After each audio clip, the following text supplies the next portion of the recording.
What cannot happen here, did. Commentary by Dr. Robert Owens. Revolutions happened in other countries. That great slave house of nations, the USSR, their satellite countries in Eastern Europe and Asia, African countries, and of course, those banana republics somewhere down south, but one thing is for sure, it cannot happen here. Following in the footsteps of giants, who have used these prophetic words of Sinclair Lewis, I want to examine how it did happen here.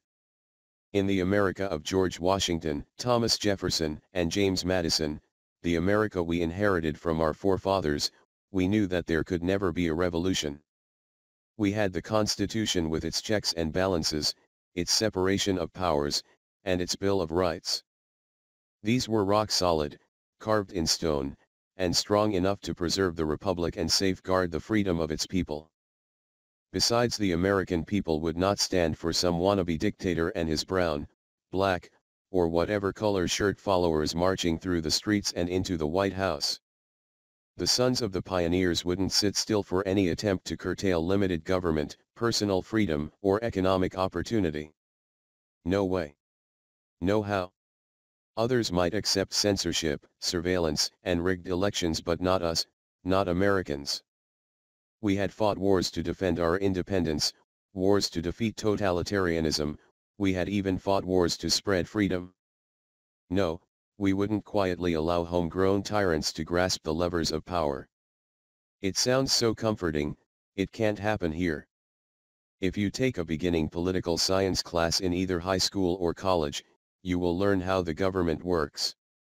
How bills become laws, how the legislature is made up of the freely elected representatives of the people, how the president runs the executive branch and the Supreme Court sits atop the judicial branch.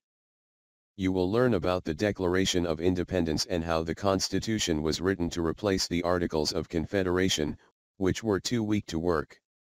Yes, you will learn all about how it's supposed to work. In most schools, you will also learn that the Constitution is a living document that can be reinterpreted to fit every generation and every age.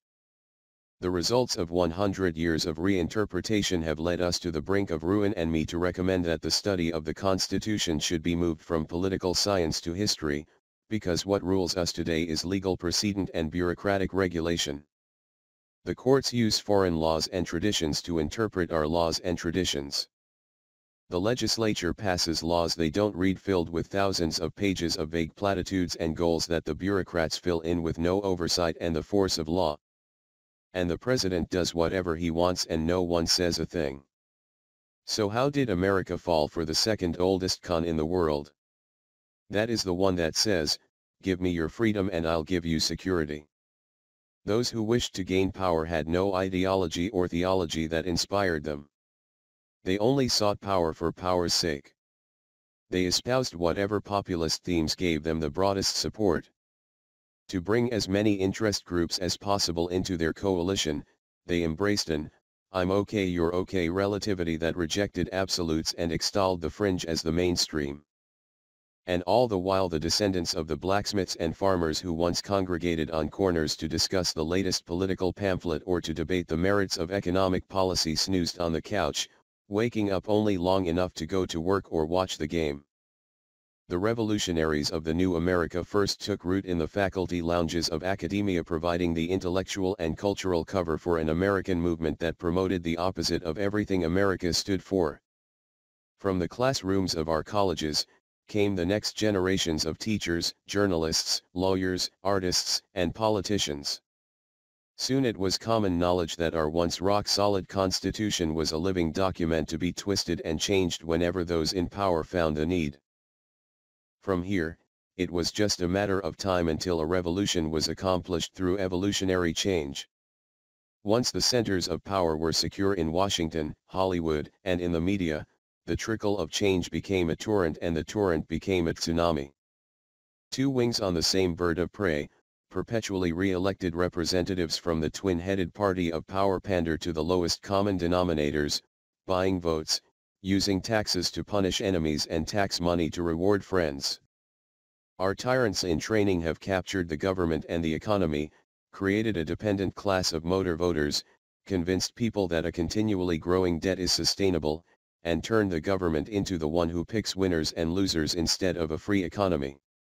The slow slide down a slippery slope has accelerated into a precipitous procession over a predictable precipice. To those who have seen this coming, it is like watching a slow-motion train wreck. The coming destruction is not mitigated in the least by the decades of warning. Our prideful boast of, "It can't happen here," has become a heart-wrenching analysis of how it did happen here. How did the progressives capture our land and subvert our republic? They did it gradually, inch by inch, step by step. When they lost a round, they held their gains, and as soon as possible recovered their long march toward a fundamentally transformed nation. How they changed it brings us to the question, how do we change it back? Violent revolt is both repugnant and obviously suicidal.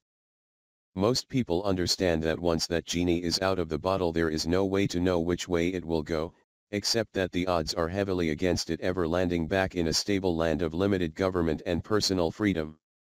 The power of the state is overwhelming. Millions of shotguns, pistols, and even those terrible assault rifles we are constantly being lectured about would make no headway against Abrams tanks and F-18 jet warplanes.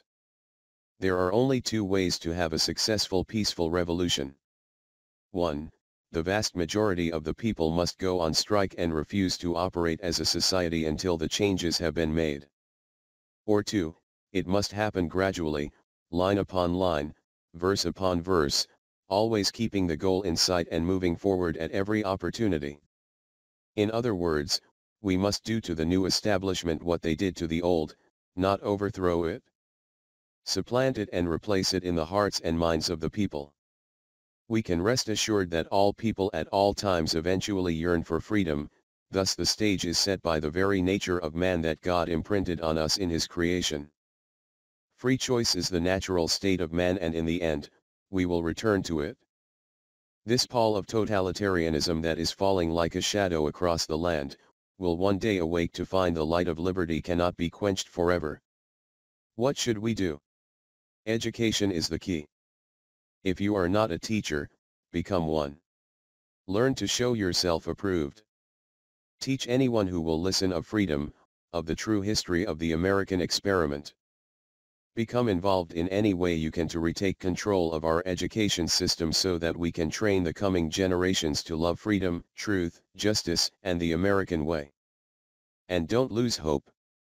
God created us to be free, and though tyrants always seek to ensnare people in their self-serving systems, we will one day be free again. Draw near to God and he will draw near to you. Remember, what we thought couldn't happen here did, and what they think can't happen to them will.